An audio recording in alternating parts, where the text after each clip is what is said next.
Bonjour et bienvenue dans ce nouveau numéro de Questions sans détour. Mon invité aujourd'hui, Edwin Lopin-Mondongue, bonjour. Bonjour à vous, bonjour aux téléspectateurs de TV. Merci d'avoir accepté notre invitation. Alors vous avez décidé de tenter votre chance, de devenir député. Vous avez placé la barre très très haut. Tenter ma chance, non. J'ai un projet à proposer aux Guadeloupéens et les habitants de la 3e circonscription. Je pense que c'est une nouvelle dynamique qui est en marche et qui a démarré depuis un certain temps. Donc non, c'est pas placer la barre très haut. Je pense que être député, c'est pas... Enfin, en tout cas, faire de la politique, c'est pas une carrière. On commence par ça et on finira par là. Non, c'est être au bon endroit, au bon moment. Être député pour moi en Guadeloupe et représenter la Guadeloupe, c'est être l'avocat de la Guadeloupe. Alors pourquoi la 3e circonscription? C'est celle de... C'est où j'habite. Ouais, c'est celle d'Harry Chalus, hein, le député sortant qui ne sera pas candidat puisqu'il sera atteint par la loi sur le cumul des mandats. Pourquoi vous allez là-dedans? Un mandat n'appartient à personne. Il appartient au peuple qui vous donne un mandat pour le temps d'une période. Donc là, c'était 5 ans. J'avais été élu en 2012. Moi, j'habite la 3e circonscription. Ma famille est de Dieppe, Pointe-Noire. Vous voyez, il n'y a pas de pourquoi celle-là et pas une autre. C'est un choix logique par rapport à mon lieu de résidence.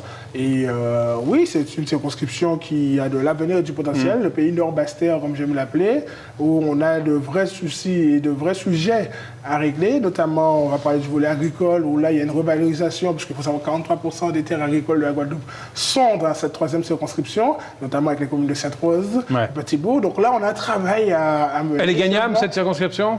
Avec la population, il y a un travail, bien sûr. Ouais. Écoutez, gagner une circonscription, gagner une élection, c'est un travail c'est la dynamique. Est-ce que derrière, on a mis tous les moyens nécessaires? Est-ce qu'on a été voir les gens? Est-ce que le projet a été très fortement et très bien travaillé? On y travaille déjà depuis plusieurs mois. Maintenant, on rentre dans la phase de consultation avec la population ouverte avec une déclaration officielle qui a eu lieu il y a une dizaine de jours. Donc oui, moi j'invite les habitants de la 3e à construire le présent avec nous. Vous avez dit on y travaille, on c'est qui? Vous êtes avec qui? On sait, ce sont les Guadeloupéens, ce sont tous les habitants de la 3e circonscription. Il y a des gens derrière vous. Et plus loin de la Guadeloupe qui nous soutiennent, mais bien sûr. Je peux vous dire que c'est un sujet qui a été très travaillé, qui a été préparé. Je ne me lance pas pour me dire, allez hop, on va faire un coup de chance ou autre ou quoi que ce soit. Non, je pense que la politique, c'est quelque chose de sérieux. Justement, la Guadeloupe et les Guadeloupéens ont besoin que tout le monde travaille ensemble, tous, qu'ils soient tous rassemblés. Mais vous avez compris ma question. Ce que je voulais savoir, c'est justement les forces. Qui vous soutient? Est-ce que vous avez, par exemple, le soutien de la Fédération socialiste? La Fédération socialiste n'a pour l'instant accordé de soutien à personne. Donc vous les avez rencontrés? J'ai rencontré toutes les forces politiques. Vous avez rencontré Jacques Mangou également, il nous l'a confirmé. Bien sûr, je l'ai rencontré, Jacques, au PDG. J'ai rencontré les Verts, Maxo, vous voyez, j'ai rencontré tout le monde. Des gens à droite, non? Vous avez rencontré aussi? Non, vous savez, j'ai commencé la politique à l'UMP. Je ne le cache pas, je ne m'en cache pas et je l'assume. Au fur et à mesure, j'avais 16 ans.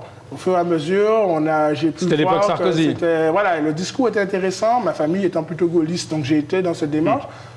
Puis, depuis 2010-2011, j'ai vu que le projet proposé Outre-mer, et notamment en Guadeloupe, ne convenait pas, non pas pour les petites querelles ici, mais sur l'idéologie même de qu'est-ce qu'est la politique. Je n'ai pas choisi de faire de la politique pour être dans des clans, pour se dire on va se combattre l'un l'autre, mais j'ai choisi de faire de la politique simplement pour pouvoir me dire que je vais construire le présent de mes compatriotes. Mais est-ce que vous aurez l'investiture, selon vous? On le saura quand? En tout cas, on saura. Moi, je n'ai pas sollicité l'investiture, je demandais des soutiens. Je ne suis pas adhérent, je suis adhérent d'auquun parti politique. La seule investiture que je demande, c'est celle des Guadeloupéens, celle de la 3e circonscription, qu'on se mette autour de la table et qu'on se rassemble. Bien sûr, j'attends et j'ai demandé le soutien à mes amis politiques, avec ceux avec qui j'ai combattu en 2015, mais notamment, plus largement, à l'ensemble des forces vives de la Guadeloupe. Vous voyez, ce projet, on y a travaillé depuis un moment. Le thème même Construire le présent est venu le terme de plusieurs réunions qui ont été organisées dans différentes communes de la circonscription en off. Vous voyez, on n'a pas voulu faire du bruit, on a voulu faire un projet sérieux et pour se dire qu'on a un vrai projet d'avenir. Alors vous allez les mettre au grand jour quand? Nous les montrer quand, tous ces soutiens? Tous ces soutiens se verront au fur et à mesure. Il y a une plateforme edwinlopen.fr qui est disponible en ligne où, bien entendu, vous pouvez tout retrouver. Les thématiques développées, les propositions. Il y a 7 thèmes. Et de ces 7 thèmes, on développera des propositions ensemble. Et au fur et à mesure, les soutiens se feront. Mais vous savez bien comment ça se passe ici. Les gens aiment regarder, voir comment ça se passe. Notamment, c'est une première candidature. Donc forcément, on a des soutiens de demi-tête. Mais je dis aux Guadeloupéens qu'on peut se faire confiance. Et se faire confiance, c'est de se dire que si on nous a envoyés pour nous former, Aujourd'hui, on nous dit qu'on peut payer nos impôts. Aujourd'hui, on nous dit qu'on doit travailler. Aujourd'hui, on nous dit qu'on peut même fonder une famille. J'entends un candidat qui dit qu'il va au présidentiel, qui veut abaisser la majorité pénale à l'âge de 16 ans. Faites-nous confiance pour pouvoir mener et conduire les projets du pays et être de vrais avocats et de vrais défenseurs. Au sujet d'Harry Chalus, on va revenir sur lui. Il semble que vous ayez un différend. Il ne voudrait pas payer de subventions à la GEG, l'association des jeunes guadeloupéens. C'est vrai cette histoire? Il paraît que ça vous énerve. Non, rien ne m'énerve. Vous savez, simplement, moi je pense que la politique c'est quelque chose de sérieux. Quand on choisit de faire un mandat et quand on gagne une élection, on l'a gagné. Bon, ben voilà, c'est démocratique. Maintenant, quand il y a des choses positives qui sont faites, il faut les poursuivre. Si on pense que ça ne doit pas être le cas, qu'on le dise clairement. Mais vous voyez, moi, c'est pas le sujet. Vous voyez, je suis candidat à l'élection de la 3e circonscription. Les histoires de la région ou de M. Chalus et de la GEG, c'est autre chose. C'est pas le sujet. Je n'ai pas de problème avec Harry Chalus à titre personnel. Voilà, on discutait, on n'a pas convergé sur une thématique, sur une élection précise qui était celle des régionales. Je l'assume, je continue à l'assumer. Victorin Duval, c'est mon choix pour les régionales. Maintenant, le travail qui est mené avec cette association pour accompagner les jeunes, les 1200 jeunes qu'on loge chaque année, est un peu plus important que nos querelles ou histoires politiques. On imagine en tout cas que vos électeurs, ils ont envie de savoir pour qui vous allez voter à la présidentielle. Vous allez nous le dire? Pour l'instant, je peux simplement dire que j'espère à 80% que le candidat, enfin celui qui gagnera, on peut se dire que son nom se terminera par on. Voilà. C'est tout ce qu'on peut savoir aujourd'hui parce que on ne sait pas qui finalement va ou pas. Bien entendu, mon cœur penche plutôt vers le candidat qui serait sorti de la primaire. Mais quand on regarde... Donc Benoît Hamon, vous serez à ses côtés ce week-end? Je vais le rencontrer, je vais discuter avec lui, bien entendu. On va regarder les propositions, mais aujourd'hui, on doit se poser la bonne question, c'est quel est le projet qui est proposé. Aucun candidat n'a encore parlé réellement et sérieusement de nous. Je dis bien aucun. Il y en a un qui nous a carrément dit que l'Outre-mer ne demande pas de rien, mais elle veut juste plus d'indépendance. Non, l'Outre-mer demande de l'égalité. Une véritable égalité de traitement et un rattrapage économique réel. Et donc là, j'attends de voir que ces grands soutiens qui sont aux côtés de nos différents candidats à la présidentielle puissent mettre une plateforme. Moi, je pense qu'un député, notamment quand on vient d'un petit territoire comme le nôtre, doit être là pour jouer le compromis et être là pour pouvoir discuter avec un véritable avocat, faire de bonnes négociations. On a trop perdu notre temps à se diviser, droite-gauche, droite-gauche, droite-gauche. Au cours des 30, 40, 50 dernières années, ça n'a rien apporté de plus. La gauche a de bons atouts. La droite a des idées, mais elle ne les met pas en application. Il faut parler d'économie. Mais ça va être dur pour la gauche de gagner aujourd'hui. Écoutez, on verra bien, mais c'est une question de travail, de pédagogie, de formation. La droite ou la gauche, on verra qui gagnera. Ça veut dire que vous qualifiez un seul candidat de gauche, c'est M. Hamon. Non, du tout. Je regarde aussi Jean-Luc Mélenchon également. Oui, ils n'ont pas réussi à faire l'union. Jean-Luc Mélenchon a quand même un beau projet. Je ne suis pas d'extrême gauche, donc vous voyez, il va quand même très loin. Le problème, c'est qu'ils sont seuls. Ils n'y vont pas ensemble. C'est vrai qu'ils auraient pu faire l'unité et la synthèse. Ils ne l'ont pas faite. Bon, on verra bien qu'est-ce que ça va donner. De toute façon, ils vont soutenir celui qui sera le mieux placé au second tour. On le sait, c'est dommage qu'ils n'aient pas fait la synthèse de l'union avant, parler de rassemblement réel avant. Aujourd'hui, on verra la démarche. Moi, ce que j'ai à dire aux Guadeloupéens, c'est qu'on doit construire notre présent, apporter de véritables réponses pour l'eau, la revalorisation des petites retraites, les zones franches et d'attractivité pour les entreprises, notamment sur les territoires de la Côte-Sous-le-Vent, comme Pointe-Noire, Déhais ou Sainte-Rose, où justement on a un véritable problème, où les entreprises ne sont pas installées, il y a un taux de chômage qui est trop important. Je veux pouvoir leur dire, venez installer vos entreprises et on vous exonère. Mais on vous exonérera totalement, c'est-à-dire zéro charge, zéro impôt, avec des conditions d'emploi et d'embauche réelles locales, avec des chiffres. Aujourd'hui, l'informatique nous permet de calculer ça et de mettre ça en place. Avant, c'était difficile de faire les contrôles parce que ça se faisait au bon gré de l'inspecteur qui se déplaçait. Aujourd'hui, nous ferons de vrais contrôles avec l'informatique. Voilà les propositions qu'on devrait avoir. Ça va vous permettre de gagner. Il y a un autre atout pour vous, c'est la jeunesse. On le voit un petit peu partout en ce moment. Les électeurs plébiscitent le renouveau de la classe politique. Enfin bon, vous êtes quand même, vous l'avez dit, un vieux de la vieille déjà en politique.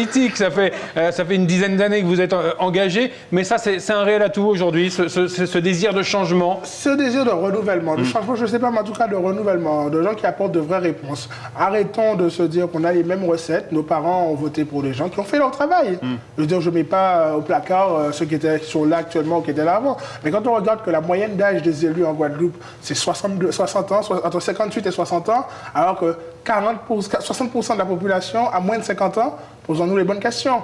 disons-nous qu'on peut quand même... Vous voulez battre le record, être le plus jeune député? Je ne serai pas le plus jeune député. Parmi les plus jeunes. Parmi les plus jeunes en tout cas, mais en tout cas celui qui a l'énergie et l'envie de faire progresser son petit pays. Voilà la véritable problématique. On a dit c'est Guadeloupéens, là, nous payons ensemble. Nous pouvons avancer ensemble, marcher tête collée. Et pour faire ça, il faut nous construire un projet ensemble. Mais qu'est-ce qui vous donne envie aujourd'hui de vous engager dans cette vie politique? On le voit, elle est rude, elle est difficile, délicate. On a cette affaire Fillon qui pollue cette campagne. Qu'est-ce qui vous pousse à vous engager? Bon, alors, il y a deux sujets. Vous avez parlé de l'affaire Fillon. Moi, Fillon, bon, ce qu'il a fait, on ne peut pas le condamner sur le fait d'avoir recruté sa femme. On va le condamner sur les montants et la réalité de l'emploi. Et il y a la présomption d'innocence. Il y a la présomption d'innocence aujourd'hui. Bon, pour ceux qui polluent vraiment la politique, c'est qu'on n'apporte pas les véritables réponses. On se rend compte qu'on a des gens qui parlent depuis des années des mêmes sujets. Je ramène ça localement depuis 1978, premier rapport alertant du problème d'eau en Guadeloupe. Aujourd'hui, 40 ans plus tard, on n'a rien qui a été fait. Certains se satisfont d'avoir fait 3 millions d'investissements dans l'eau localement. Ce n'est pas ça la réponse. On a 750 millions à trouver. Eh bien, vous êtes parlementaire, allez voir l'État et négocier. Quand on sait qu'on a certaines lois qu'on veut faire passer à 1 ou 2 mois près, il faut le faire inscrire dans un projet de loi réel. Si on met 1 milliard d'euros sur la table en Guadeloupe, ne serait-ce que pour revoir le réseau d'eau, qui amènera aussi une révision du réseau de transport routier, parce qu'il faudra refaire passer des canalisations, on a 1 milliard d'euros d'économies et d'emplois qui peuvent être développés localement. Voilà les véritables questions. Or, on est encore dans des chicaneries, des petites disputailles entre nous, des petites coteries qui se partagent, qui se disputent pour qui va gouverner. Mais on va gouverner avec on se partage pour gouverner un sachet vide. Remplissons l'assiette d'abord. Remplissons le cabas et disons-nous qu'on va aller plus loin. Ouais. Alors, on n'en sait pas beaucoup sur cette 3e circonscription. On entend des bruits ci et là de gens qui se présentent. Il y en a qui ont fait un acte de candidature. Vous pensez que c'est quoi? Que les gens attendent le résultat de la présidentielle pour s'engager pleinement? Oui, je pense que beaucoup attendent le résultat de la présidentielle. Et puis, on a vu, on a au moins déjà une quinzaine de candidats à la candidature. Bon, moi, je suis candidat jusqu'au bout. On n'attend pas... Pour l'instant, c'est officieux, c'est pas officiel. Nous, on est totalement officiellement candidats chez nous. On a vraiment décidé de dire aux Guadeloupéens construire leur président, ça ne se fait pas 6 semaines avant une élection. Ça se prépare sur le long terme. Et donc, on est vraiment candidat. Je suis Edwin Lopin, donc moi-même réellement engagé dans ce débat. Je sillonnerai les communes, je peux le citer, parce que certains ne connaissent pas non plus qu'est-ce qui compose totalement la 3e circonscription. Ouais. Ça va de Pointe-Noire à Goyave, en passant par Déès, Sainte-Rose, Lamentin, Bémao, Petit-Bourg et Goyave. Parce que c'est important. Beaucoup de personnes vous disent, oui, je vais vous... Mais ils ne savent pas exactement où se situe, parce qu'on ne connaît pas. Malheureusement, il n'y a pas cette pédagogie, cette information qui est très souvent faite. J'entends les candidats. J'invite tous ceux qui aujourd'hui hésitent encore à se rassembler autour de ma candidature et de construire ce projet ensemble. On a 7 propositions, on reste sur 7 thèmes. Ce sont l'emploi et le pouvoir d'achat, réellement donner 200 € net, mais pas 200 € fictifs parce qu'on va faire une mesure temporaire. On peut le faire différemment. On a également sur la sécurité, et non pas l'insécurité, accompagnée avec des référents de quartier. Donc là, il y a un véritable travail. Enfin, ils auront l'occasion de découvrir tout ça sur la plateforme edwinlopen.fr. Eh ben, vous avez fait votre pub. Tous les réseaux. Merci à vous, en tout cas, de m'avoir reçu, parce que c'est sérieux et le combat est important. Ne laissons pas l'abstention gagner encore une fois ces législatives. Edwin Lopin, donc merci d'être venu. On vous souhaite une excellente fin de journée. À vous et à tous sur l'antenne de TV. À bientôt pour un nouveau numéro de Questions sans détour.